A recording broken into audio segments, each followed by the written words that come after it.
Vous vous souvenez peut-être de cette une du Sun. Le quotidien britannique fanfaronnait au lendemain du vote sur le Brexit. Il est écrit « La Grande-Bretagne se libère de ses chaînes ». Alors à vrai dire, 2 ans plus tard, le Brexit fait-il vraiment revenir de l'argent dans les poches des Britanniques ? La promesse s'affichait partout en Grande-Bretagne avant le référendum de 2016. Quitter l'Union européenne, c'était la promesse de faire revenir 18 milliards de livres sterling dans les caisses du pays. 18 milliards, c'est la contribution britannique au budget de l'Union européenne, soit 350 millions de livres chaque semaine. Le chiffre s'étalait même sur ce bus à 2 étages, So British, de la campagne des pro-Brexit qui parlait alors d'un dividende du Brexit. Il suffisait donc de divorcer de Bruxelles pour faire revenir ce dividende dans les poches des Britanniques.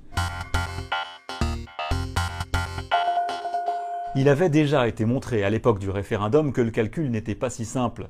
À ces 18 milliards de livres, il fallait retirer les subventions versées par l'Union européenne aux agriculteurs, aux régions pauvres ou encore à la recherche.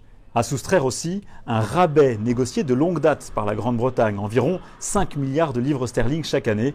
Au final, la contribution britannique n'atteint que 7 milliards de livres. À ces déductions déjà connues il y a 2 ans, viennent s'ajouter des coûts que les pro-Brexit n'avaient pas vu venir, à commencer par un gros chèque de départ que pourtant Boris Johnson avait promis de ne jamais payer. The sums that I have seen that they propose to demand from this country seem to me to be extortionate, and I think to go whistle is an entirely appropriate expression. 5 mois seulement après cette déclaration, le gouvernement a finalement accepté de verser un solde de tout compte estimé à au moins 35 milliards de livres sterling. Et puis, même si les chiffres sont divergents, les économistes s'accordent à dire que la sortie de l'Union européenne va entraîner un ralentissement de l'économie britannique, au moins provisoire. C'est d'ailleurs déjà le cas aujourd'hui. La promesse principale était de reverser le dividende du Brexit au système de santé britannique, le NHS. 18 milliards de livres en plus chaque année pour financer cet organisme au bord du gouffre. La perspective était séduisante. Il y a quelques jours, Theresa May a d'ailleurs repris cette promesse. Elle annonce même une hausse du budget de 20 milliards de livres chaque année.